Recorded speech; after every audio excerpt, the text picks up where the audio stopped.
All right, man. So Take a look at this. Move!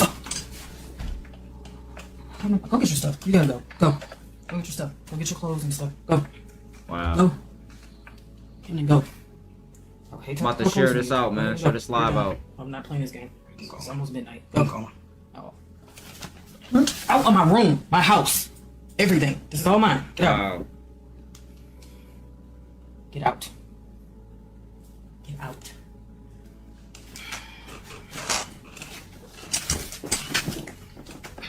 Get out of my house. You're not welcome anymore. Get out. You don't have nowhere to go. It's the middle of the night. What are you even doing, bro? Now, I want to know what y'all think. This 18-year-old streamer had just been raided by a What do you large creator, think? bringing The fuck? approximately 15,000 people into his live stream. He got excited, started celebrating loudly, and his mother came into his room. Now, was he being too loud? Absolutely. My daughter is also 18. She games, and I've had to tell her plenty of times, you are doing too much. You do not. I ain't gonna lie. I used to bang. I was just talking to this about my mom last night. You can watch my last live video. I ended the live to talk to my mom. Bro, I used to bang. I used to hit the wall, bang on the wall. I ain't gonna lie. I put my mom and them through it. But they ain't never came and beat my ass. Yourself, bring it down. But my question is, did his mother's response match what he actually did? No. Does being loud justify putting your hands That was on pent your up child, anger, bro. humiliating him in front of thousands of people, throwing him out, and threatening to call the police on your black son? Right. Because turning 18 does not suddenly give a child all the Get out, knowledge get they out, need yeah. to navigate adulthood. I once heard someone say that 18-year-olds are the toddlers of adulthood, and I agree. You don't know nothing when you're 18 at all. They You still so need wet behind the boundaries, ears. but they also need guidance. This could have been handled with a conversation. She could have told him to lower his voice, disconnected the internet, or waited until the live stream ended. There were so many options before violence, humiliation, eviction, Violence is crazy. and the police.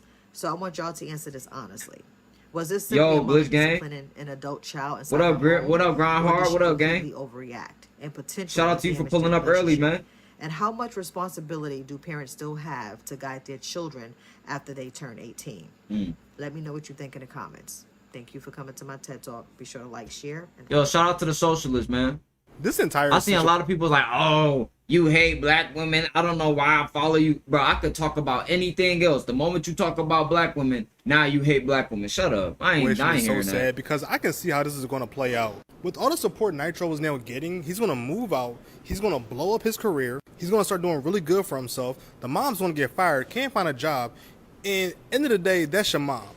No matter how you feel about it, that's He's your gonna mom. help He's her gonna out, bro. send her some money. He's gonna give to her stay on money, bro. feet. She's gonna see that, oh, this streaming shit is actually something. This is a job. Oh my gosh. She's gonna make some dumbass apology video, and none of us are gonna buy it. It's like we Right. see shit like this play out so many times, and it's so sad that these late stage millennials just can't understand it, bro. You really do hate to see it, man. You really do. I hope the best for Nitro. I really do, man. This entire situation is so sad because I can see how this is going to play out. With all the support Nitro is now getting, he's going to... Check this out. And if you think it's just this young man situation, before we get into black women don't take accountability, single mothers don't take accountability, look at this video, right?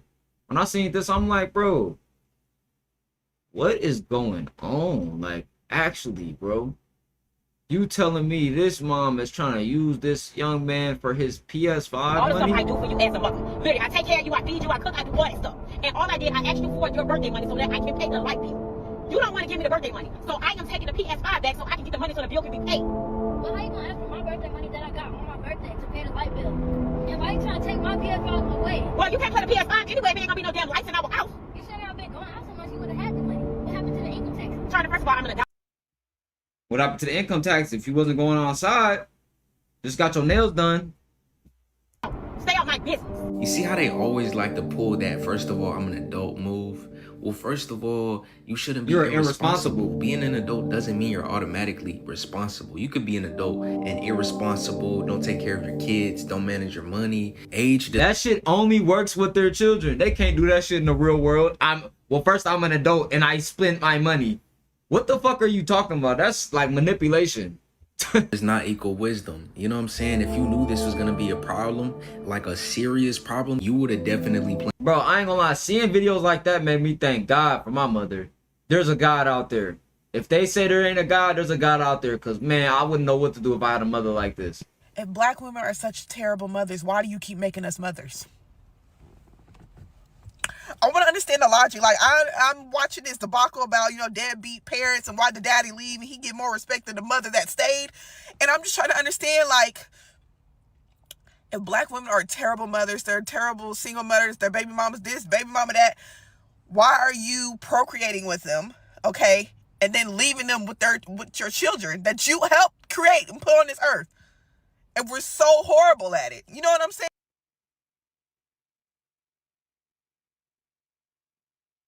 When it comes to those situations, you got two people that ain't shit sleeping with each other. Two bums. That's all it be. Y'all be trying to have kids in Bumville. Bumhood. Get some fucking assets for you have kids. Holy shit. Get your mind y'all right. need to start taking accountability for the simple fact that y'all are the reason why there are so many men out here that are running around acting like monsters. Hey. Y'all would knowingly know that your son is out here getting women pregnant, ruining their lives, and then y'all will allow him to come back home knowing all this drama and all this mess that he created. Y'all allow y'all sons to purposely go out and ruin other people's lives, and then y'all want to turn around and do the same thing. If my son ever called me and told me that he had some mess going on with his baby mama or his girlfriend, first of all, I need to hear both sides of the story because I need to know why did she react the way that she reacted towards him. I'm never finna just take my son's side just because he's my son, because we all know that men be lying sometimes. Y'all will sit over here and take y'all's son's side no matter if he's telling the truth or not, only because y'all dislike the female. Like, I remember every time I would get into it with my baby daddies, they mamas will always come up behind their ass. And they mama will be standing 10 toes behind I'm losing brain cells. them. Even though they was the one that created all the drama and all the mess. I never... Shut up. Somebody said, and some mamas cheered on. They don't want sons who have grown up and been being men. They want little boys dependent on them. First of all, as a grown man, why are you calling your mom about your wife? Baby mama problems and drama. I understand that people be needing people to talk to and all this, but like, I'm not talking to my mom about things I got going on with my wife because I know my mom don't know the full story. She don't have the bro. Vice versa. Why as my wife are you going to problems that we're having as an internal immediate family outside? We have to deal with these things, right? Y'all are talking about baby mama drama, baby daddy drama. I'm not going through no baby mama, baby daddy drama. That's what happens when you have situationships. What does Stephen A. daughter say? Situationships, dad. In other words, getting bust down, having kids out of wedlock. If not out of wedlock, out of union. Look at you. My baby daddy and my baby daddy. I ain't gonna lie to you, bro. I'm not trying to hear all that yet. Black community, we need to take accountability. We need to take accountability. The reason why we have the ongoing issues in our community is because no one is saying anything and no one is taking accountability.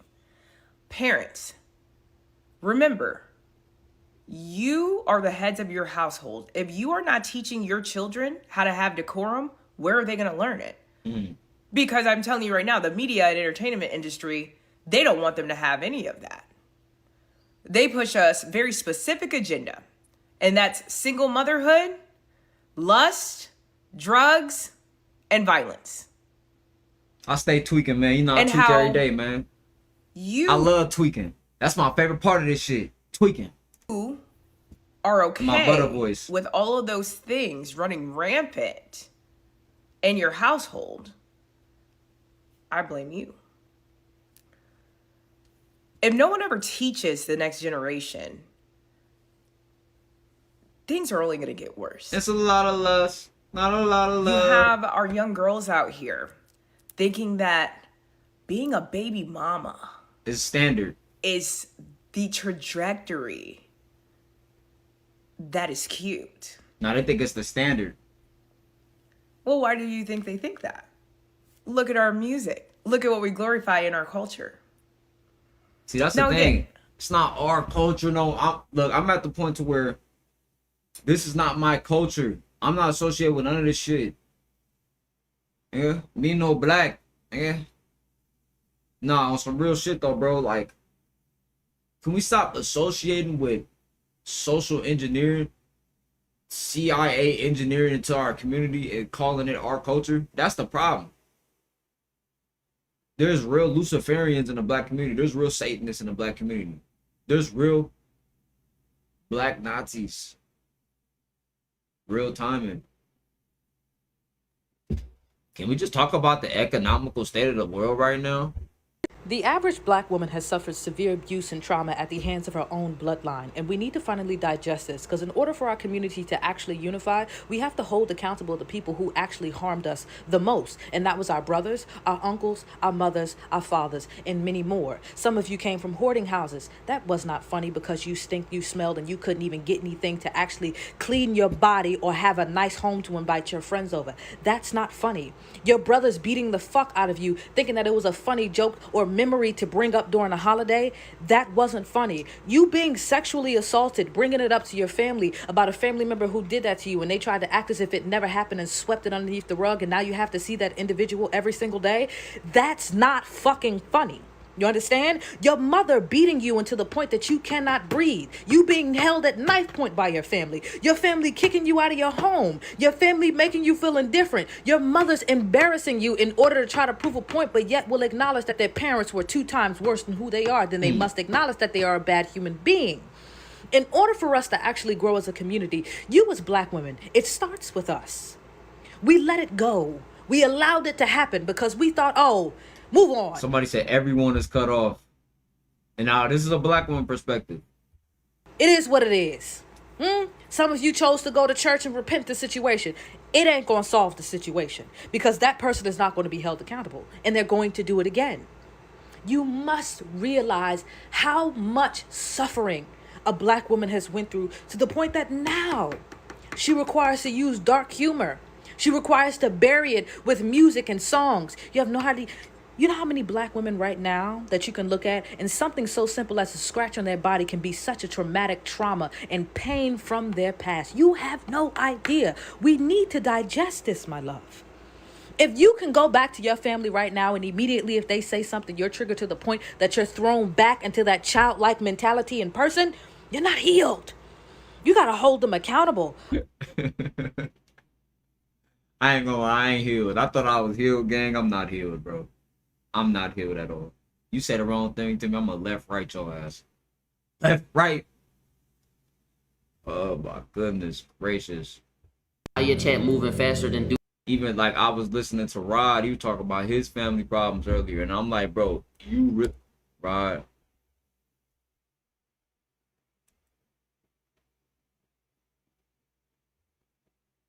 Like, I'm like, bro, this shit gets so deep, bro. All of us go through this shit too. I remember fighting y'all. I remember y'all hurting my mom. I remember me being kicked out. I remember me sleeping on my grandma's steps. I remember y'all calling the cops on us. I remember us being kicked out and being judged. I remember all of it. Everything. I remember everything that everybody did. I remember when we was calling and niggas ain't have us. I remember when my mom got her shit together and we was in West Philly, living in West Philly for a little bit, but then she had my little brother Makai, and when she got pregnant, she lost her job, and we was homeless, and y'all didn't let us back. Nobody let us back. My grandma, everybody go to my grandma's crib. They did not let us back. We was sleeping on her steps. They did not let us back. I don't remember. I don't forget what nobody did. It's probably the same family. Oh, Rod, my little nephew, Rod. I remember when this is the video I seen that made me hurt a little earlier. Bro, y'all know when my mom passed, they used my mom's social security to try to sign her up for PPP game. I don't trust my family with $1. They not my family, bro. They check on me now, but when my mom was here, we was still outside, bro. I was sleeping outside, gang. And I'm trying my best to forgive them, bro, but I can't. Them putting their hands on me running away. I ran away. I never came back. These story times be funny, but this shit dead serious. I dead seriously don't like my grandma. There's nothing funny about my uncle pulling guns out on my mom in front of me. My aunts terrorizing my family, then coming back and being the savior. My life was crazy, bro. I got shot. No bullshit, like, this a bad joint, bro. This a bad joint, bro. Bro, y'all know when my mom passed, they used my mom's social security to try to sign her up for PPP game. I don't trust my family with $1. They not my family, bro. They check on me now, but when my mom was here, we was still outside, bro. I was sleeping outside, gang. And I'm trying my best to forgive them, bro, but I can't. Them putting their hands on me running away. I ran away. I never came back. These story times be funny, but this shit dead serious. I dead seriously don't like my grandma. There's nothing funny about my uncle pulling guns out on my mom in front of me. My aunts terrorizing my family, then coming back and being the savior. My life was crazy, bro. I got shot. Like, I ain't been home in 4 years, bro. I talked to my folks yesterday, bro. Even when before my dad passed, he from the south. He from the south, right? I grew up in California, but they had his viewing and his funeral and everything back in the south. But my dad told me, man, don't go back to the south. Don't mess with your family. Don't trust them. He told me, don't trust your family. That's the dirty. Don't trust them. Like, they fucked up. They dysfunctional. In the moment my dad passed, the amount of the amount of people that they start trying to reach out to me. All them folks from the south start trying to reach out to me, talk to me about certain things. Oh, trying to get me to go down there. I didn't even go because my dad said he wanted, like, on some real shit. Like, I'm not even trying to get too deep, but I'm just being real. Like, your own family, half of the time, bro, they show their true colors after something happened, you know? But it's like, where was you before that? Where was you for 21 years of my life when it was just me and my dad every day? You never called, you never reached out, you never did any of these things. You never wanted to inquire about me. Now you want to talk? No, you just want to rekindle the fucked up situation you had with my father to make you feel better. And I won't give you that closure. Nope. So my dad moved to California. So far away from his family. Then when I grew up in my family, right, my mom's side, that's the man I grew up in, I realized, like, they all women. My aunties trying to fight each other. I gotta step in. All the men in the family sitting there drunk in the background, laughing in the back, watching. I'm like, okay, this is why my dad never went to these family reunions. So it's just crazy, man. Like, the shit that a lot of young black men gotta go through, and just people in general. But, like, that single mother shit is real. Like, Alright. You know this was your last time now. Now you have these people coming to my house to do a welfare check as if you're in some type of danger. he's under mental danger. Oh, it came with a charger too. So I'll grind hard, man. Yeah, I needed this, chat. All my camera pros? Why I the gotta fuck text my Santa camera freeze? Oh, I'm about to say, Everybody I'm else just is looking gifted. ugly as shit. I appreciate y'all so much, bro. I thought my camera Check froze. Kick I'm like, email. what Oh, the fuck? Kick did send me email. They partnered. They said they gonna get you. They won't. Oh my god, they did. Kick partner program. Congratulations. Let's go. Oh my gosh. Thank you so much. From being restraining order kicked out to now you on, my boy. It's a win-win.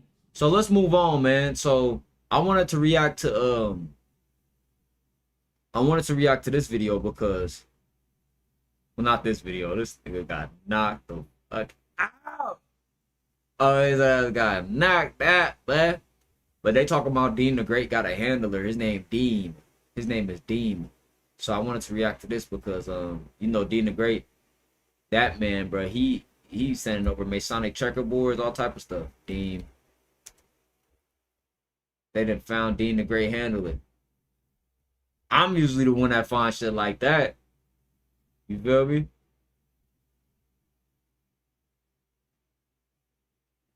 Let's see.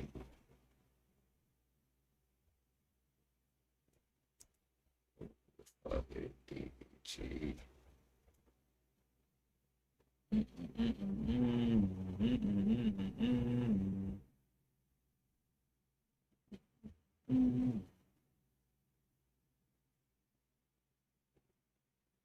Fame. No, everybody calling me an industry planner.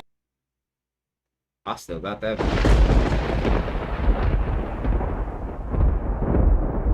Did he take it down?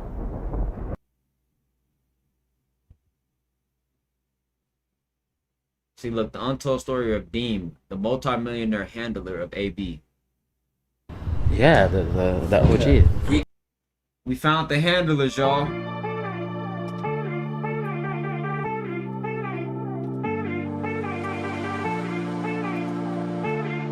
Holy quality. I'm on stream. Don't embarrass me, man. Don't do 1080, bro. I'm on stream. Don't embarrass me, man. Don't embarrass me! Bruh, you gonna embarrass me like this stream? I don't wanna let go of your touch, bruh. You telling me I can only watch this video at 240p right now?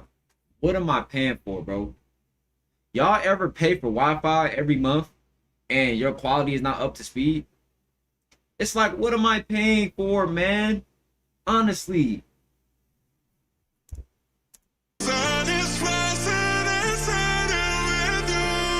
Like, stop playing with me, bro. Stop playing with me, bro. Free Palestine, baby. Free I'm Palestine. trying to get Free on this Palestine. other ring light. Sure. Free who? Free Palestine. What's that? Free Palestine.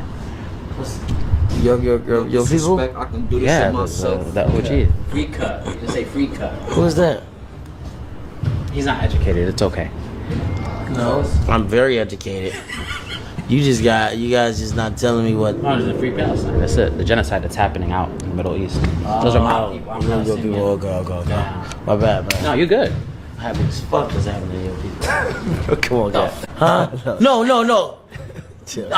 I'm sorry. Live streaming done changed the whole game. This generation ain't waiting on He said, I'm happy as fuck that's happening to your people. Fuck, man. TV, newspapers, or some Nah, we edited good, documentary to tell them what. I ain't gotta restart the live. I'm still alive. What's going on. If something's happening right now, somebody got a phone out, somebody going live, and everybody watching it while it's happening. IRL streams, street interviews, random pull-ups, arguments, business news, parties, conversations, all of it getting live streamed in real time. Let me talk to you. No! Nigga, get the fuck out my camera, nigga. Alright, I'm dead ass. Get the fuck out my camera. You get me? That nigga playing Skrillex. What's that do? My toes are so cute. I said tongue ring. Oh no, I have a toe ring. Come take a shower. I can tell you. Hey, gang. You can't just take them from me. Come We take a all got shower. a hand on it. We all got a hand on somewhere.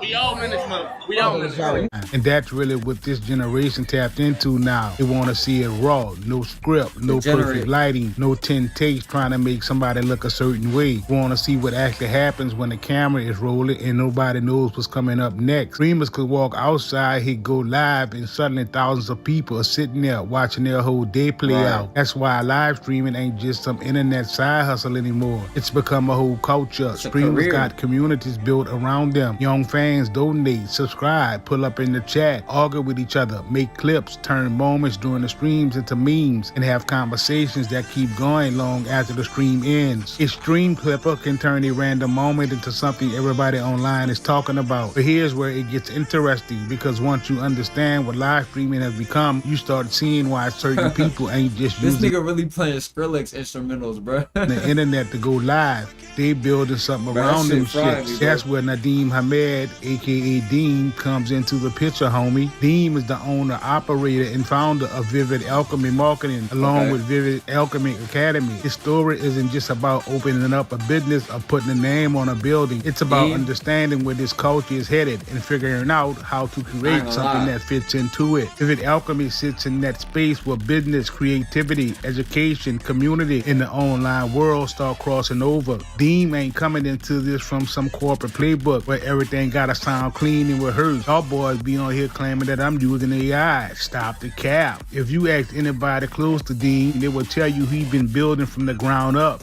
dealing with real people, real situations, and the generations that's used to getting everything straight through the iPhone screen. Because when your audience is used to seeing everything happen live, you can't get caught faking the connection. Everything needs to seem real. But best believe you me, some of them youngsters can tell you when something ain't authentic. They can tell when somebody just jumping on a trend. They definitely can tell when somebody actually understands the I culture. never even seen this dude on camera, bro. His name is Deem. So that's the handler for AB and Dean. It sits in that space where business, creativity, education, community in the online world. that fits into it. That's the handler right there.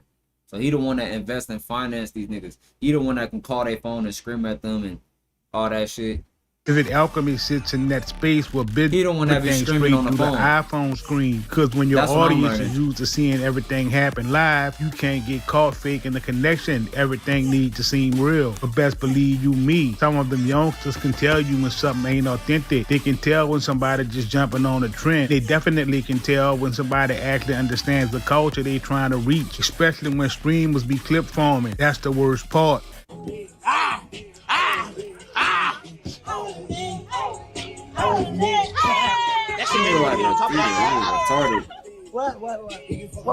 So to understand Vivid Alchemy, you gotta understand that boy Nadeem first, where he came from, what he saw changing around him, and why he decided to build his own lane instead of watching everybody else make moves. That right there is where this story starts. The first move, Nadeem Hamed. Nadeem Hamed. He got the whole doc.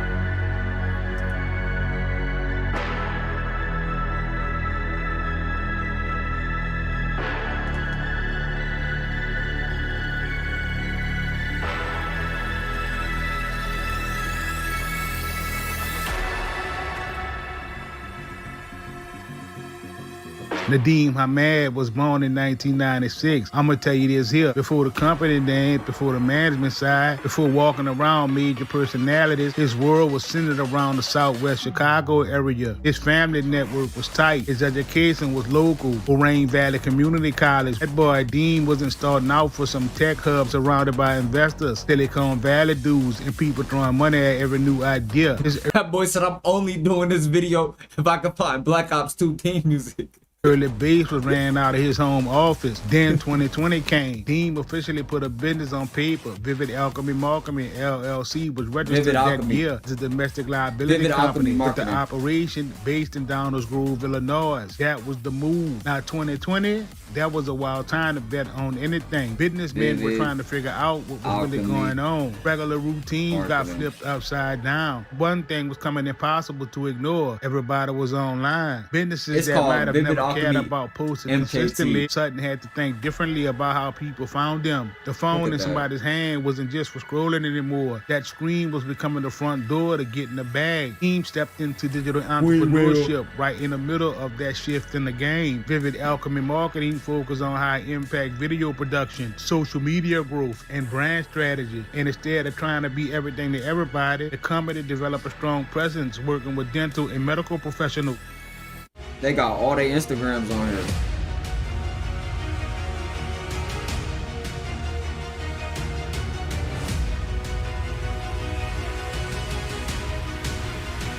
This one of the gatekeepers. Oh, I'm looking at them right now. I'm finding them right now. This one of the gatekeepers right here.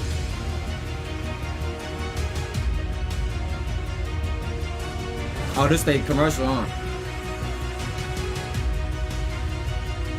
Hollywood. Out to somebody outside of that world, dental marketing might sound boring, but look at it from the business side. Every city got dentists, every city got doctors, everybody is competing, especially during COVID. But what happens when one professional starts showing up online while the next one is basically invisible? People start recognizing the person they see the most. That's the problem Dean's work was built around solving. A practice could have the experience, they could have the equipment, they could have a good reputation with the people who already know them, but a potential patient scrolling online doesn't automatically know any of that shit. So Vivid Alchemy started helping offices and clinics put themselves in front of people through video and social media, not fake shit, not some dumbass commercial where everybody's standing around in lab coats smiling at the camera. The point was to help. Yeah, once you got broke college students, or once you got not even broke college students, once you got people that realize like, hey, I can get rich from making these companies realize that social media is the best marketing, it's over with. It's over with. Gary Vee talked about this shit. Gary Vee told y'all this shit was gonna happen, bro. Once all these companies start merging on the social media, now it ain't funny no more, huh? Now it ain't just your little content creator no more. Coca-Cola posts every day. ESPN posts every day. I don't know if Coca-Cola posts every day. ESPN, like all these big companies, they posting content. So if they're posting content, why ain't you? if Home Depot can use you for labor and use your intellectual property and stuff like that, I was talking to my mom about this. If you could work for a company, why can't you work for your own company? Why can't you promote yourself? Doctors and offices create a presence people could actually recognize. That right there created a whole different lane for that boy Dean. Now he wasn't just dealing with cameras, he was dealing with reputation. And reputation online works different. First thing somebody sees might be a 30-second clip. That one clip can be their first impression of the entire business. Dean understands that content wasn't some extra little thing a company posted when they remembered. Right. It could become part of how people saw the company in the first place. And after building experience helping professionals get in front of the camera, another question came up. What happens when the people behind these businesses learn how to run that content game themselves? Yeah. Wild Alchemy Academy. Jesus That Christ. question right there, it led into Sell a Vivid course. Alchemy Academy. Instead of keeping the whole process inside the agency, that boy Dean built a platform designed to teach dental and medical officers how to create, manage, and execute their own in-house content and marketing. That The changed. people making the money is these agencies, bro. The people that's outsourcing. The people that manage these content creators.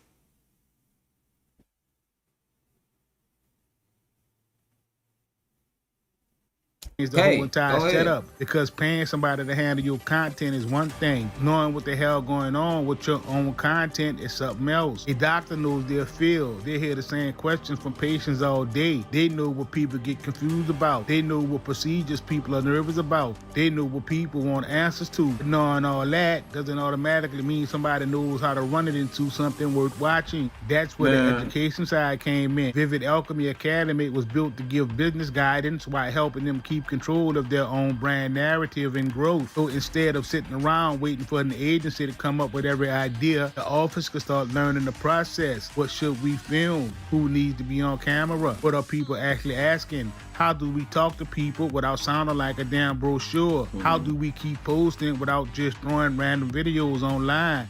Y'all see me running up on social media, and God damn it. Damn it. That boy Rampage Jackson, he got a full deal. Y'all see me running up on social media. That's why I teamed up with Vivid Alchemy to help guide you running up as well for your business or your brand. Visit vividinnercircle.com so we can help you go to the next level with your social media. All right, paid him If you don't understand $25,000. the algorithm, when to post, we got you. We teach you how to do this in-house so you make your mark. Look, boy, this is all bullshit. Anybody that say, hey, join my course, join my shit, I'm going to teach you how to do social media.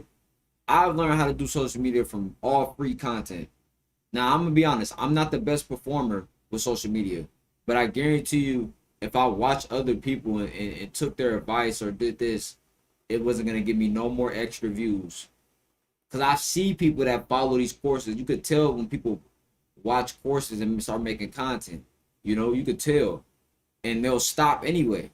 And I'm gonna beat you. I'm gonna beat your ass just off consistency. No cap. I'm gonna learn this shit on my own. That knowledge started becoming part of the product, and it all made sense. Dean had already built the business around creating I don't got this shit all figured out, but I ain't teaching those I same made a lot of money how to understand off the of not process buying and no open course. up another side of the game. Vivid Alchemy started expanding beyond simply showing up, filming somebody, editing the footage, and sending it back. Now there was an educational component. The office could learn how to keep the content moving between shoots. They could start understanding consistency. They could start building their own habits around filming, and they could become more involved. This is about Dean the Great handler. Dean the Great. So AB and Dean got a company that run them, and this is about their handler. Than how the public saw their business. That's huge because the internet moves too damn fast for somebody to disappear for 6 months and expect people to still remember what they do. A business can spend years building a reputation offline, then let somebody with a phone and a better content strategy take up all the space online. That boy Dean's Academy was built around giving professionals a way to fight that. The knowledge behind the content doesn't stop working. Okay, let me see. Damn, as soon as I'm about to skip, it get good. I just gotta wait. Screamers, fighters, personality. Some of these people don't have a traditional business sitting behind them. They are the business. Their face is the logo. Their personality is the product. And when Vivid Alchemy started moving into that world, the stage changed completely because now the person on camera wasn't trying to get you to book an appointment. They were trying to keep you watching. They call him Deem. Nadim Hamed. The creative side is where shit gets different. A business can close the office at the end of the day. A streamer can turn one random night into 6 hours of content. And when you're live, there ain't no editor coming in before the audience sees what happened. For real, I think for me, it's like it's longevity is to build you and make the brand bigger than it is. Like COB, cool, but I'm trying. Where's our COGs and COB boys? You know what I'm saying? I want to build a fucking team. We got so much to build, bro. This is not no kid around shit. At the end of the day, he's a grown man. We're trying to help him. I want to help him out. That's why I got a life coach and shit. But at the end of the day, you can't help someone that can't help themselves. You get what I'm saying? And so, like, I'll do everything in my power. I know you'll do everything in your power. And when people see you and him fight, you're doing it out of love because you really want to see bro win. You're really trying to do that. And it's like I texted you earlier. I'm like, bro, you're literally Lil Wayne right now. And you about to build your Drake. But he decided to be a one-hit wonder. Come on, man. We got way bigger things to fucking build, bro.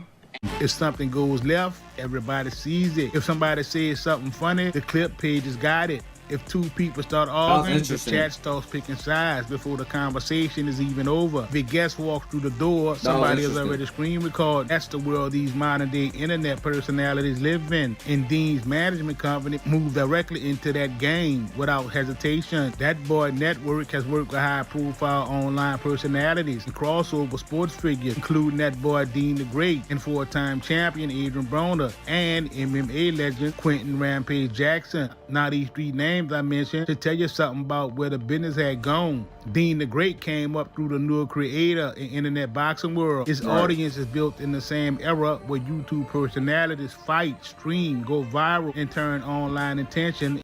What happened to the quality? Into a career. Adrian Broner came from another side of the game. That's the boy video. AB That's built the video. his name in professional It's in boxing 1080. and became one of those fighters whose personality was part of the show. Boxing was one thing. The name, the interviews, the social media, and everything around it became another part of why people kept paying attention to that boy AB. Then you got Rampage, different sport, different generation, different audience, still a personalities whose name carries beyond the cage. If you pay attention, you'll notice that Dean's management work put that boy Rampage around all three types of public figures. That's not the same as making content for a dentist, homie. Now you're dealing with people whose careers are connected directly to public attention, and attention is unpredictable, especially when you live streaming. One moment can bring in a new audience. Another moment can have the entire internet Now it talking. makes sense. Now it makes sense why they was like, they streams was hitting so hard, because it wasn't just like, hey, this person hitting me up. I'm about to pull up. That's how I'm making it say, oh, bro DM me. We finna pull up on him today. Now, a lot of people can run their content like that. Like, hey, I'm finna go to LA. I'm gonna stream with, like Rod was talking about. Rod, I'm finna go to LA. I'm gonna stream with Dub, this dude on this day. Every day we gonna stream with somebody. But these dudes was like, hey, on the 17th, we're streaming here. On the 15th, we're streaming here. Tomorrow, you be here at 8. At 12, you need to stream here. At that point, it's a job. Fuck that money. I don't know about y'all, but I don't like having somebody that tell me what to do. I'd rather go broke than work a job where somebody is sitting here nitpicking me. I don't care if the job pay. I'd rather get paid $50K, $60K doing my own content than get a major content deal for $1 million and I'm ripping and running all day. Can't even think and breathe. Unless I got the power to say, I don't want to do that. At any moment in time, I have to have the power to say, I don't want to go there. You got to go there. No, the fuck I don't. Fuck this deal. You can create content without anybody planning it. A boxing event can create clips before the main event even starts. An interview can become bigger than the original interview because of one clip somebody cuts out and reposts. The management game in that environment means understanding more than just the person. You gotta understand what a person fits, who is watching them, what platforms are those people on. What type of content actually makes sense for that personality, and what happens after the attention shows up. That's where that boy Dean's early work around branding and content connected with this new lane. Names changed, the industries changed, but the basic skills stayed the same, homie. Understand the person, understand the audience, figure out how the story gets told, then make sure viral moments don't just disappear after people finish watching them. And that right there is what brought the different parts of Vivid Alchemy closer together. Building the whole play.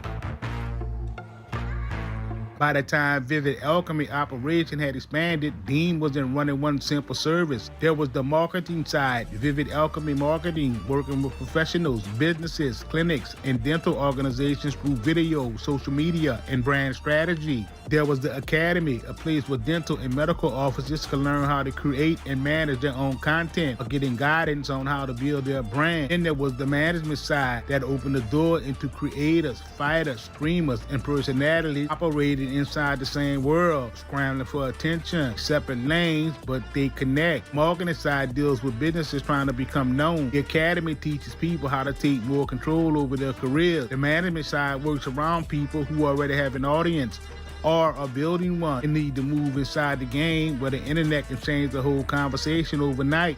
My manager called me. Hold on. Yep. Don't forget to tell them that you're the first ever pay-per-view main event on Misfits in the United States, bro. That was in the chat. The only reason that it took this long to get here is because they didn't have the right star to do it.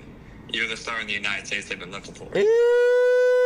That's the system that boy Dean built. It makes more sense when you look at how people consume media now. Somebody might discover a person through a live stream, then see a clip on TikTok, then catch an interview on YouTube, then follow them on the gram. That same person can end up becoming part of somebody's entire online community without ever seeing them on television once. That is the entertainment that boy Dean's business is operating on. Everything moves through content. Everything moves through personality. Everything moves through who can hold people's attention long enough to make them care about what happens next. Attention by itself ain't worth much if it goes nowhere. That's where strategy comes in. A million views sounds good. A viral clip sounds good. A packed live stream sounds good. But what comes after that? Conversion. Does the business grow? Does the audience come back? Does the person become more recognizable? Does the attention turn into something that lasts longer than the viral moment? Dean's philosophy behind Vivid Alchemy has focused on creating impact, telling clear stories, staying consistent, and producing measurable growth. That applies whether the person is a doctor trying to stand out in their city or an internet personality trying to stay relevant in the media world that changes every damn day. And that's really where that boy Dean story hits different. A dude born in 1996, coming out of the Southwest Chicago area, who entered digital entrepreneurship in 2020 and started building his own shit. First came the agency, then came the expansion into helping professionals build authority through content. Then came the Academy. Yeah, that was a good video right there. That was a decent video, bro. I ain't gonna lie to you. The Oliver Tree, I don't care about that, but I just don't know about that. The LARPer economy. LARP. Do you ever get that feeling that maybe everyone and everything is faker than? We in the Matrix, man. Y'all know in the Matrix, it's a whole lot of LARP going on in the Matrix. Everywhere you scroll, everywhere you go, everyone is just LARPing at something or someone they're not. And really, once you notice it, you start seeing. Chill out. I'm trying to chief and watch a moon video. Absolutely everywhere. Sentences that have never been spoken before in human history until now. Your sperm get crushed by my sperm and his sperm. I ain't gonna lie, bro. You too old to be talking like a TikTok brain rot. Yeah, I'm sperm maxing. I'm jaw lock maxing, sperm maxing. I'm Giga Chad. So fucking. Look how he laughing. The course sellers, the rich pretending to be poor, the dropshippers, the fitness influencers, the crypto bros, the van lifers. Because nothing says I love nature like van life. Bulldozing through it with a repurposed tank. This barely scrapes the surface of a LARPing pyramid that extends right from the very bottom to the very top of modern society, where meritocracy is dead, inauthenticity is celebrated, and the idea society relentlessly promotes about being yourself is just a total joke. So we're going to go from the bottom of the pyramid right to the top, starting at level 1, with the workers, the parents struggling to make ends meet, the debt slaves, the consumers, the scrollers, the dreamers, all anguishing to keep up as inner conflict dominates. Most people in level 1 don't even realize they're here, as the hierarchy was built to keep you from breaking free of the role they've scripted for you. The top level, hidden from your view, is perfectly aware of the control they have over you. The messages from the top instruct you to be yourself, bring your whole self, be authentic, show us the real you. Manufactured terms that are thrust in your face place everywhere, which is interesting. You can see it quite simply by going on LinkedIn, which officially describes your profile as a landing page where you manage your personal brand while reminding you that authenticity is key. Dating apps constantly enforce how it's essential to stay true to yourself before immediately telling you to optimize your dating profile until the authentic you is performing competitively against all the other authentic people in the same line. You can't escape it, and it's a painful thing, being torn between different versions of yourself. It's why your day-to-day just feels like you're constantly LARPing. But things get a little crazier in level 2. I ain't gonna lie, y'all gonna think I'm crazy when I say this, but doing content creation is a good way to solidify your identity. Because first it's gonna teach you to detach from your human vessel, like your human meat suit, and who you think you're perceived to be. Because when you get millions of people giving opinions, like it's so many people that got opinions on me or perspectives on me just off of one video or maybe 100 videos, but the way they view me is not even the way I view myself. And the way I view myself right now is not the same way I viewed myself 6 years ago. You know? Now there is elements that's still there for me 6 years ago, but I'm just saying, like, we all evolve and things change, and the same opinions that you'll have against somebody else, they have them opinions against you. The same opinions that somebody has, the same insecurity they have within themselves, you'll have the same ones. You're like, oh, I thought I was the only one going through that. So it breaks you out of your matrix, and it allows you to solidify in the identity of we are human beings at the end of the day. And brains can be programmed, and depending on where you at, your environment, and what your interests, that's who you are. No cap. Level 2 LARPing in the pyramid is where you've got a job, maybe a partner, and can finally take some risks. But the middle classes are a strange place to be. It's basically purgatory. Some are genuinely moving up a level, others are faking their place entirely. The classic Trustafarian middle class hippie types that are desperate to look poorer than they are. The van lifers are a perfect example. Let's say you decide you want to escape modern society, so you pack your life into a van and drive off towards the sunset in the hope you'll eventually find yourself. The cognitive dissonance of this lifestyle exposes itself pretty mildly at first. The vans at least began as a wholesome DIY creation designed for genuine off-grid living, but it started to evolve into something uglier as the whole space became over-competitive and monetized for the algorithm. The culture then became an aesthetic, which is basically the shorthand for something real killed by social media. Kids got paraded as props while their parents posed for lucrative photo shoots and lined up tens of thousands of dollars in endorsements a month. I'm about to say, then they go buy the house in 2 years.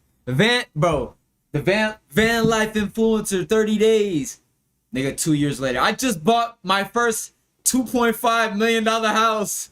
They've now taken it to the next level with massive deck. Nah, I ain't gonna lie, bro. This is fucking insane. This better than my house. Van life voyage 8x8 beast. That motherfucker got 2 stories, it look like. That's a crib. And it look like it can't be moved. Like, you shoot an RPG at that bitch, nigga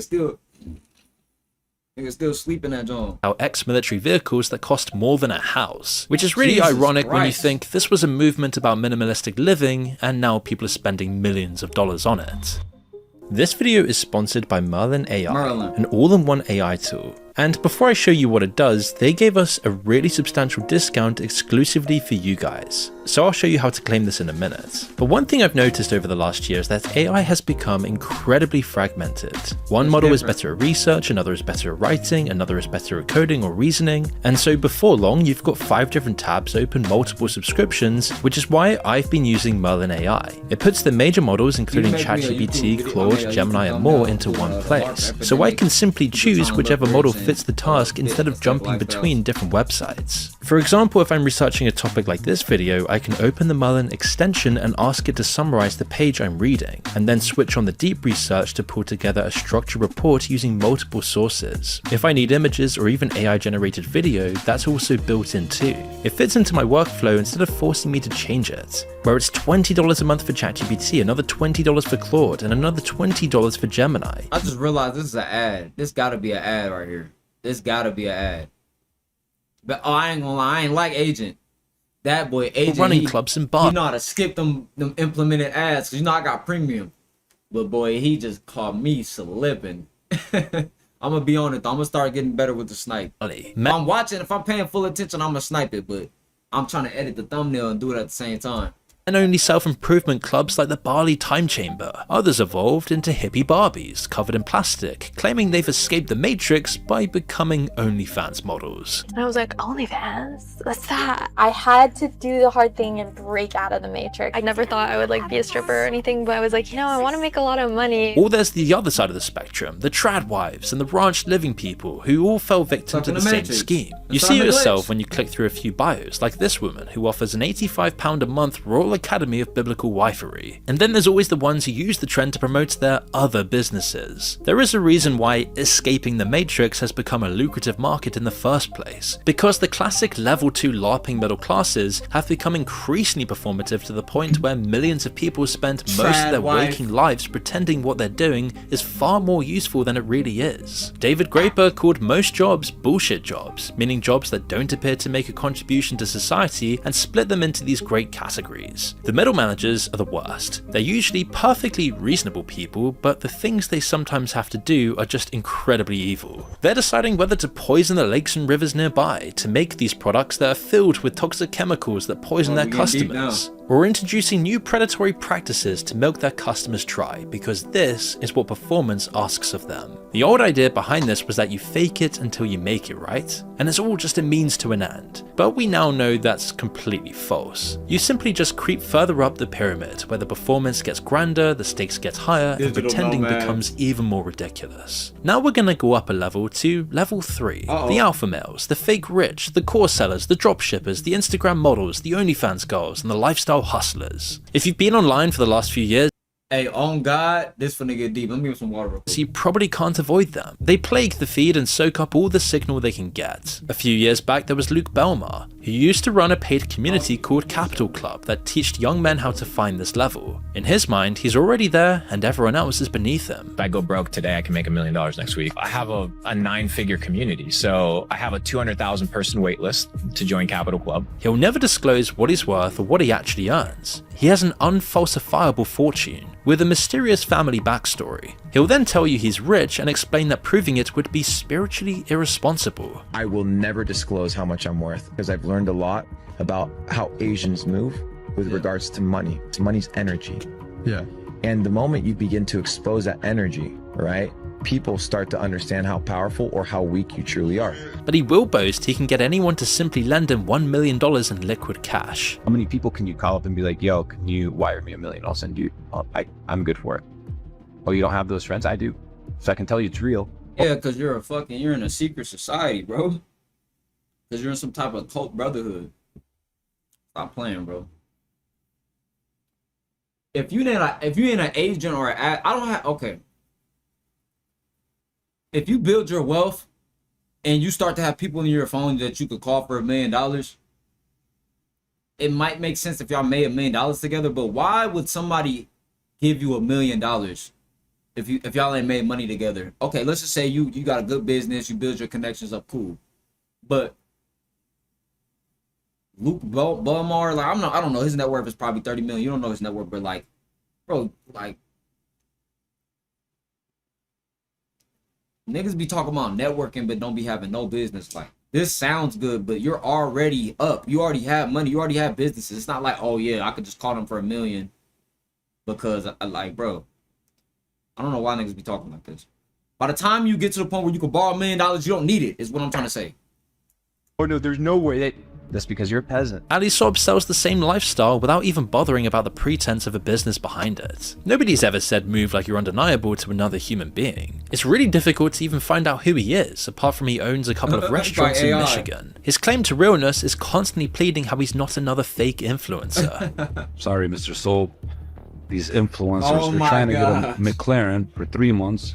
3 of them to rent. Then there's his rival, King Azuli, and the feud between them exists purely as content, when they're really just scratching each other's backs in their little alpha male LARP bubble. He talks about all that shit is content. I realized that when I went to Digital Social Hour and did that debate with all that shit be content, bro. It's all content.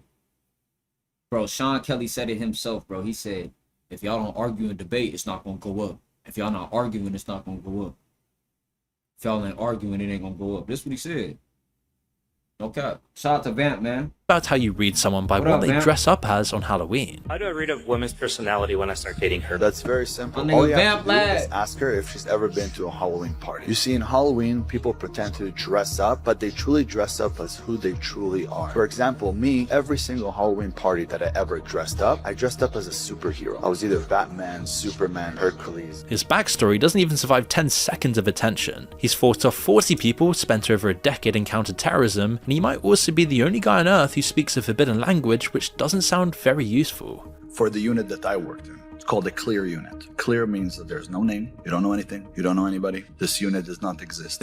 I speak 5 languages. I speak Hebrew fluently, English, Russian, and Spanish, and one more that I can't speak about. Andy Elliott's angle is sales. He says $100,000 a month is the absolute minimum and constantly encourages materialism, but was then spotted in economy class. His brand is individualism on steroids. You saving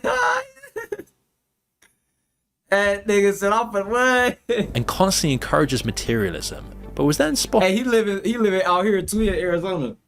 Bruh.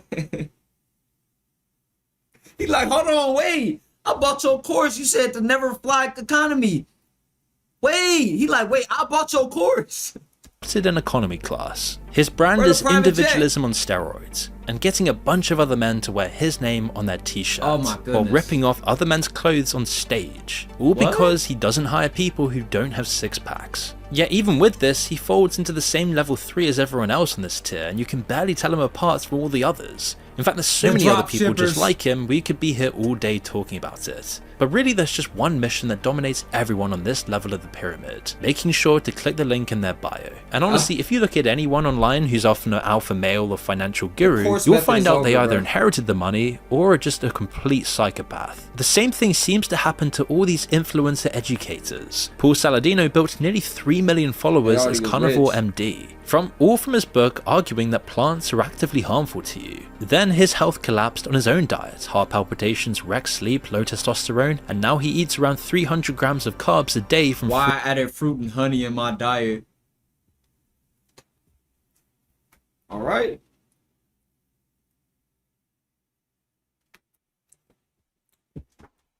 I told you I've been vegan, plant-based for 6 years, bro. I still eat tofu sometimes. I'm not over extreme with my shit. I say I eat tofu every week. It's implemented in my diet. I know might not be the healthiest or anything, but it's good. But I'm not finna doctor. Oh yeah, I'm vegan. I gotta be super extreme. Don't ever eat meat again. Don't get me wrong. I don't eat meat. I don't eat that stuff. But I'm not like, oh yeah, you can't eat that. Like everybody's diet is different. Like it be people. When I used to make a lot of plant-based content. Oh, meat-based. I'm meat-based and I love meat. It's just like, bro, like relax. Like enjoy your meat, gang. fruit and honey. After 2 years of a ketogenic carnivore diet, That boy looks alive again. He start eating them fruits and activated up. All right, y'all keep playing. I'm fruits. meat, organs, fat, and salt. I quit. You might even see him sometimes in the supermarket topless saying stuff like this. People often ask me if I use deodorant They in pay these him for kits. that. Absolutely not. There's no reason for me to use garbage deodorant with parabens and phthalates, fake scents, and aluminum in my armpits. Or one-upping you on your semen quality. You can't even make babies with a girl right now. I can. You cannot make I babies can with take a girl. HCG and No, be bro. fine. Your sperm get crushed by my sperm and his sperm. There's nothing wrong with changing your mind based on the evidence, was but what dead happened to the serious. value of uncertainty? Does everything you believe have to be packaged into a claim you thrust onto other people to sell and make money from? Level 3 is packed with these kinds of gurus you're Level 3 probably million very on level familiar 3. with already. In fact, we did an entire video about fake gurus before, because it's really gotta take a difficult to shit now. avoid them, and any engagement or mention of them just helps them further. As even negative interactions and criticism factor into the whole performative lie, which is actually something we're going to see a lot more of on the upper levels, like level 4, the political pundits, the culture warriors, the TV hosts, brand avatars, and celebrity CEOs, everyone with established public personas. Obtaining success is not necessarily the issue anymore. It's all about leverage and compounding what you have by expanding your platform and influencing others. Talking of which, I know it's ironic, but this channel is a small team of real writers, actual people doing actual research. Nah, I ain't gonna lie, Moon. You a part of the agenda. You an agent. No, I was playing. Yo, your channel's so good, Moon. You gotta be an agent too. You get too many views. No cap. Spending weeks on scripts my connection is terrible right now. Okay, it's going back and forth. I hope I ain't been lagging, but I'm gonna post it anyway. I'll take a sure of this one, and we're really just saying, can you check if you're subscribed to the channel? Sometimes YouTube will just unsubscribe you super randomly, and we don't even know why. If not, can you hit subscribe, as it just really helps us out. It just takes a second, and it really does make a big difference, so I really appreciate it. Let's get back into the video. Now, one of the key guys on level 4 is Kevin O'Leary, who calls himself Mr. Wonderful. If that doesn't tell you what he is, here he is bawling his eyes out over a Rolex. I was weeping. It was mine. I own it. I have that piece. Bearing in mind he wears gold suits everywhere and already has 2 watches on each wrist, Tucker Carlson attracts his own fair share of criticism, having flip-flopped between pro and anti-establishment viewpoints, not to mention his weird connections to Peter Thiel. But he does ask Kevin O'Leary some great questions in this interview, like why taxpayers need to pick up the bill for the AI data centers destroying their backyards. But why, if it's such a good business, would you be asking taxpayers to help pay for it without giving them equity in the company? Are you giving taxpayers shares? No, the investors get the shares. By building a data center that trains AI, that provides productivity to the entire nation, we create millions of jobs, high-paying jobs. So AI is going to create jobs? Yes. I thought it was going to eliminate jobs, net. He can't get his story straight throughout this entire conversation. The AI situation is the peak example of how the LARP situation has penetrated the economy itself, because it's both an apocalypse in the making and the savior of humanity. It's creating jobs and money while simultaneously hoovering them all up. The CEOs concede it's a bubble, but they'll just keep shoveling money into it. Literally anything that keeps the money flowing into their companies. Kevin, like so many others in his position, was actually a terrible business person who sold his business at an inflated price back in the 90s, and then faced allegations around altering accounting records to make it look more valuable than it was. In fact, he was even exposed in 2011 by the Globe and Mail with the headline, "He's not a billionaire, he just plays one on TV." His net worth has obviously increased since then, but has his wisdom, or just his fame and platform? You notice how they're always role-playing for the free market capitalist vibe until the very moment they need the government to give them massive tax breaks. You can see how level 4 is where business and influence begin to collide, and journalists with mega-sized platforms like Piers Morgan enter the arena, taking whichever side he believes will give him moral virtue and clicks, with no other belief system than to be pro-establishment, or as some people might call them, controlled opposition assets. You see, Piers rose to fame as a journalist with an uncanny habit of getting extraordinarily lucky at the exact right moment. He won Celebrity Apprentice in 2008, admitting he behaved the way Trump wanted him to behave. He nurtured that friendship while it benefited him, but dumped it when that stopped. He mentored under Rupert Murdoch, doing whatever he said to get the clicks, and then stabbed him in the back by joining his competitor. He'll criticize any celebrities for clout that he once was very good friends with. He'll say things one day and then take it back the next. Like that time he spent days raging about vegan sausage rolls as another symptom of the PC-ravaged world, even spitting one out on television. It's nicely flavoured. That's a good look, Piers. A year later, he admits he doesn't really care that much, he was just bored out of his brains and loved the controversy. Or he'll tell you that you deserve to die if you didn't get the COVID vaccine and then completely walk it back years later. He just did a complete U-turn on Fauci, once saying he was an impressive man, now saying he's a fame-hungry narcissist. Again, people should change their minds based on the evidence, but that is not what Piers does. Unlike the level 3s who change their mind based on what sells, he changes his mind based on ideology, or more specifically, the ideology that's going to win him more popularity in the short term. He makes the process painfully obvious, but he's hardly unique. Once somebody becomes famous enough, the public version of them starts taking a life of its own.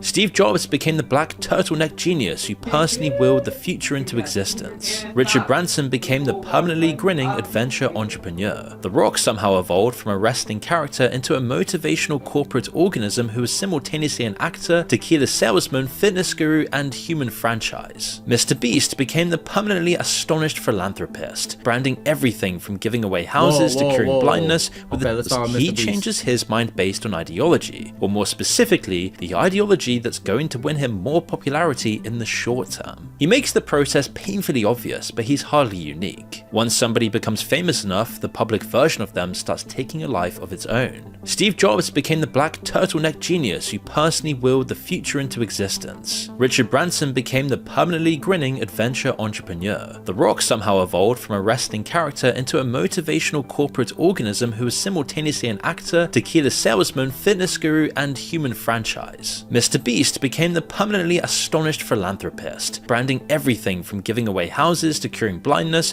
with the same wide-eyed thumbnail face that never changes. At that point, the word fake is not enough. Their true selves are copied, repeated, and detached from their original, until eventually the copy takes over and inhabits the real thing. This happens all of the time in Hollywood, claiming countless celebrities who turned into a parody of their old selves, becoming just horribly unrecognizable. So let's creep up the LARPing pyramid beyond to level 5, where the performance gets less numerous and more out of touch with the rest of the structure below. This is the tier of institutional influence and new money dynastic wealth, where power begins to move in Level smaller 6. circles. Bill Gates spent years building a nice guy dad image that helped him export his questionable foundation worldwide, all while secretly ruling tech with an iron fist. But he's never lifted a finger like a normal person all their lives, and probably thinks that makes him look innocent. Tide Pods. You've been hearing a lot about those lately. What do you think? $4. $19.97. I'll go with 22. No, 15. After the Epstein files, Gates then testified in front of the House Oversight Committee, admitting meeting Epstein was a grave error of judgment, and saying Epstein had tried to use his infidelities to pressure him back into contact, and even using his previous marriage as the perfect image of the sweet old Gates couple, all while Epstein was writing about some of Gates' alleged behavior. When you're at this level, the stakes flip. The aim now is just to look normal. You want to look more relatable, desperately pretending to be working class and just an average Joe. I never growing up had anything designer. You know, my mom wouldn't let me. I think I got my first pair of Louboutins when I graduated high school. We're very working. Oh my God. Oh my God, poor you. You had to pick up your first Louis Vuitton when you graduated high school. Oh my God, the struggle you went through. Oh no. Shut up, bitch. Be honest. I am being honest. Alright, it's not a simple answer What because car did you get your dad to drive? it depends. No. Okay, What in the car? 80s my dad had a Rolls Royce. Thank you. There's some blatantly scripted and frankly weird strategies to look down to earth, like Hillary Clinton and Mark Zuckerberg all making Source their key to universal relatability. Zuck loves his Source so much that he uses it as the bookend on his shelf. He's always struggled to LARP as a normal person until recently when he came on Theo Von's podcast with a reformed look, and you'd have to admit No way! That nigga threw on a gold chain with the glasses. That don't even look like the same dude. That ain't Mark Zuckerberg. Ain't no way. That's a regular white boy. This ain't that other Mark Zuckerberg. That nigga was a clone. Came out the lab. seemingly self-aware. You seem like a guy who probably like watched a video of how to be a guy on YouTube or something, you know? Is it interesting that they have kind of people who would probably self-describe as socially awkward at times, kind of creating technology that socially connects people? Yeah, I'm like the most awkward person. People have been calling me a robot online for 20 years. It does wonders for my confidence. He built the platform that forces everybody else to perform and still can't fit into the society he helped create, which exposes the rift between the people who designed the pyramid and the level 1, 2s, and 3s forced to live inside I ain't gonna lie, bro. That shit is crazy. Like, niggas be calling him reptilian robot. He like, bro, I'm just the guy that created Facebook. I'm just a guy. I ain't gonna lie. I ain't never think about it like that. Like, at the end of the day, that nigga is just like a dude, bro. You know what I'm saying? He's a reptilian. Oh my God. Like, bro, he probably be like, damn, this what y'all gonna do after I make the app for y'all? But we know, like, come on, bro. Mark Zuckerberg, man, like, your bloodline needs to be studied. man. These are the people paying off the level 4s to perform to the lower levels, and yet they often don't live like any of us. In fact, these people don't even often use the internet. They ban their kids using iPads. They cover up their webcams. They hide away in retreats and bunkers. They come off awkward because they don't know how to relate to a regular person. They're the ones designing the entire ecosystem below them, the ones who profit from a LARPing society. Everyone below is performing full-time in a system those same people designed, tested, and then declined to use. At level 5, the other curiosity is that despite massive influence, the LARP hides someone's true background. Now, we could be here all day talking about billionaires hiding their background, but one of the most obvious LARPers has to be Sam Altman, who has no computer science degree, dropped out of Stanford, and whose only company before OpenAI was a location-sharing app called Looped, whose own board tried to remove him as CEO twice before selling. He was then also fired from OpenAI's board, and investigations consistently name how he built a career on the habit of lying and manipulating. The smoking gun claim when a former board member said Altman believes the shifting realities of his sales pitches as he's saying them. He told Congress under oath in 2023 that he had no equity in OpenAI and earned a modest salary. Make a lot of money, do you? I make no. I paid enough for health insurance. I have no equity in OpenAI. Really? Yeah. That's interesting. You need a lawyer. I need a what? You need a lawyer or an agent. I'm doing this because I love it.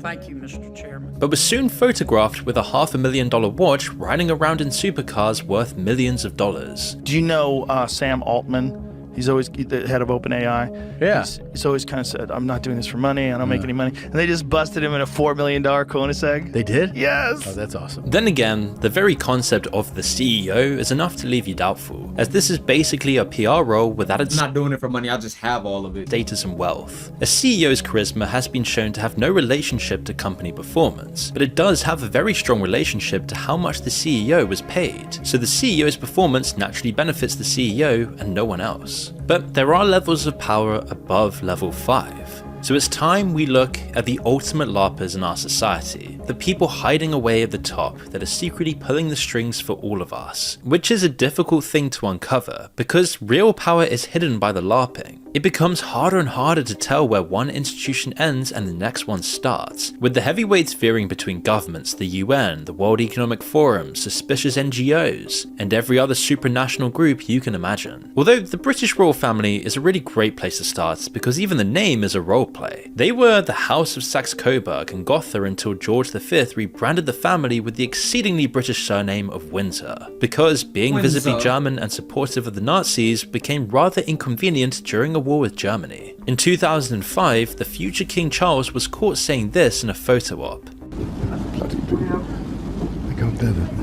Whilst also pretending to be a man of the common people, just happily walking around with no security. You're being left to walk and everyone else is... Oh yeah, but I like my walking. And you kinda gotta say fair play to him. Enforcing aristocratic superiority with a straight face in the 21st century takes a hardcore level of commitment. At level 6, you already have the money and the power. Now you have to perform this idea that you've earned it, and that the arrangement granted to you is in everyone else's interest. Take the World Economic Forum. Klaus Schwab ran it for over 50 years. His wife became deeply involved in the organization, his son ran its Beijing operation, and his daughter ended up on the executive committee running its Young Global Leaders program, which they claim is where the next generation of world leaders are selected on merit. Though Schwab himself let slip a slightly different description. When I mention now names like Mrs. Merkel, even Vladimir Putin and so on, they all have been young global leaders of the World Economic Forum. But what we are very proud of now is the young generation, like Prime Minister Trudeau, President of Argentina and so on, that we penetrate the cabinets. So yesterday I was at a reception for Prime Minister Trudeau, and I know that half of this cabinet, or even more half of this cabinet, are for our actually young global leaders of the World Economic Forum.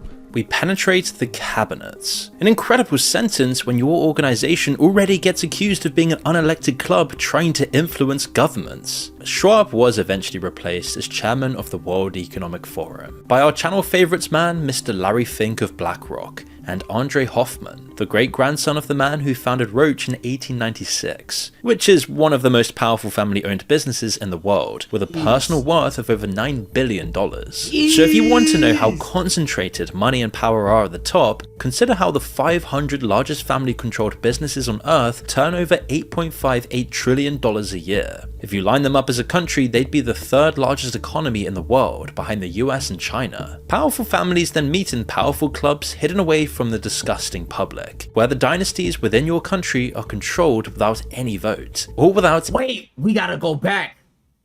I seen a couple black faces. Hold on. That's somebody uncle right there. Look at my pointer. Cause I'm like, okay, you could say some of these might be African leaders. They got every bro.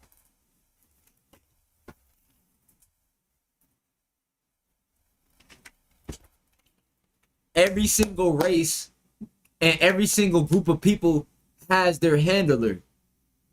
And they in some type of Tartarian building. Without any vote, or without any transparency or even any recording of what actually happens there. They then decide what the LARPers will be saying to the masses, trying to see how they can craft new narratives for more control. That's a good world stage picture right there, boy. We've had a very small glimpse of networks that lie behind the curtain with the Epstein situation, but just consider how that is the tip of an iceberg within an iceberg that extends to depths barely a soul on the planet registers. That reality then destroys this whole meritocracy LARP modern nations love to brag about today. The idea that everyone gets a fair shot, talent rises, and if you just believe in yourself enough, you'll get to the top. You'll rise up the pyramid with all the other LARPers. That is the final level of this pyramid, where the people at the top are constructing the LARP for all of us, where everyone clawing up from level 1 is forced to play the role of one individual while hiding another. Everyone is constantly auditioning for their role in this pyramid. Go to school and hire— That's why I don't care about followers, none of this. I do social media to try to earn some glitch fiat, because we need the fiat currency. If I can help people on the internet, that's cool, but I'm not on here like, yeah, I'm waking people up and I'm rising and I'm helping y'all. Oh, on the platforms that they created? Oh yeah, you just super righteous, huh? Oh, you just super on point and all that, you got everything figured out. You're on level 1, buddy. Even if you get to level 2, level 3, they own you. They control what you finna finesse. You think you finna finesse to the top of to the black nobility? Learn all this information for yourself. Learn these things so you can know how to go about how. So you learn these things so you can detach from these stuff, from this world. You know, like, I'm not gonna lie to you. You could be in the world, but not of the world. In the world, but not of the world. You feel me? Shout out to Moon for that great video. That was a great video, man. But yeah, that shit real though, bro.